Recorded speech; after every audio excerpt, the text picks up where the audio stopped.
ఈరోజు ఎర్రగొండపాలెం నియోజకవర్గం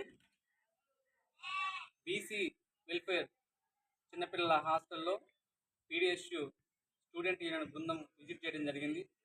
ప్రధానంగా నిన్నటి నుంచి కురిసినటువంటి అకాల వర్షాల కారణంగా షార్ట్ సర్క్యూట్ అయి కరెంటు పూర్తిగా హాస్టల్లో లేకపోవడం జరిగింది.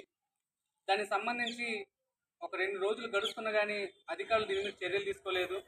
విద్యార్థులు స్పష్టంగా మనకు చెప్తా ఉన్నారు, 2 రోజుల నుంచి కరెంట్ లేదు, అక్కడికి దోమలు అవన్నీ బాగా కుడతా ఉన్నాయని చెప్పేసి ఇబ్బంది పడతామని చెప్పేసి అంటా ఉన్నారు.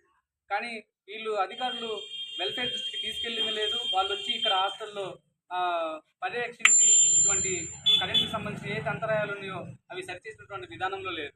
ఖచ్చితంగా దీని మీద చర్యలు తీసుకొని విద్యార్థులకు న్యాయం చేసి కరెంటు తీసుకొచ్చి వాళ్ళకు 7వ తారీఖు నుంచి అట్లా ఎగ్జామ్స్ స్టార్ట్ అవుతూ ఉన్నాయి. ఇప్పుడు చదువుకోవడానికి చాలా ఇబ్బందిగా ఉంటా ఉంది అని చెప్పేసి పిల్లలే మనకు స్పష్టంగా చెప్తా ఉన్నారు.